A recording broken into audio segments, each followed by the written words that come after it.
Hi guys! Nagluto ako ng hasyu ng mashikusa. So, yan ang gusto nilang lunch. So, yan yung rice masri.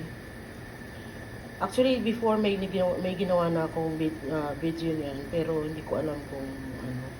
Pero kamatis, sibuyas, tapos dapat kasi yung iba ayaw nila ng luto. Ako niluluto ko kasi gusto nila luto yung rice. Medyo lang, medyo luto. Tapos lulutuin pa naman ulit yun eh. So, yung nilagyan ko lang siya ng connected na parsley at saka yung kamatis, sibuyas, yung mga pang ano natin, condiments, pamintang durog, asin, usual, betchin. Tapos nilagyan ko lang siya ng konting kisbara para malasa.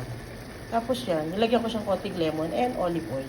1/2 congeal olive oil para lulutuin lang natin siya ng konti.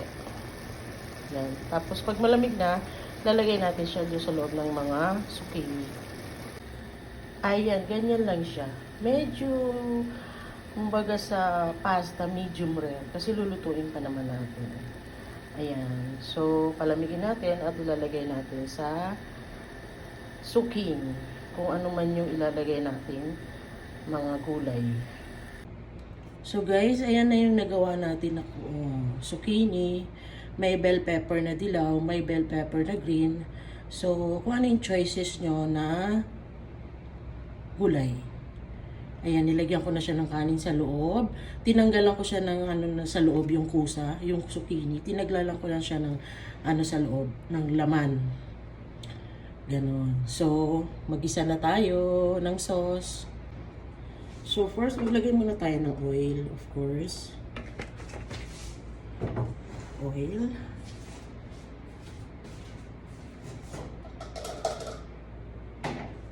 Tapos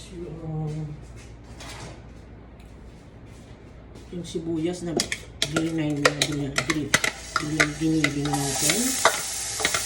Ayan.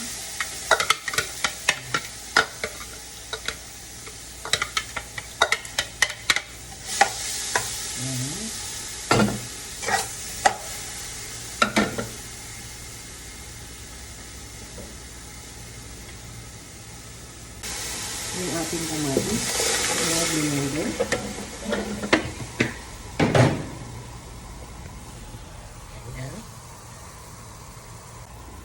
Ayan, nilagyan ko na siya ng tomato paste or salsa.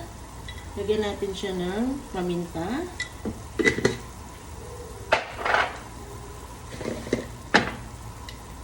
Iodized salt.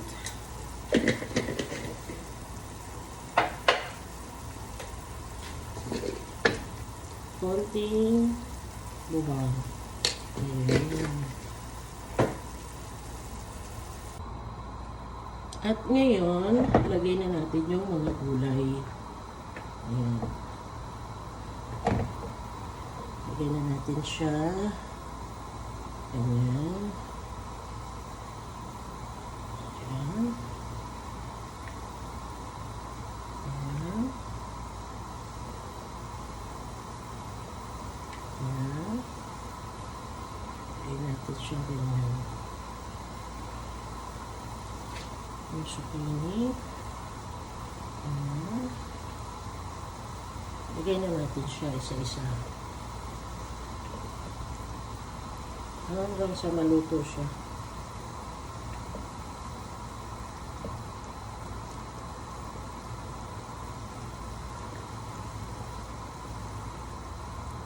Yung iba, ino-oven nila.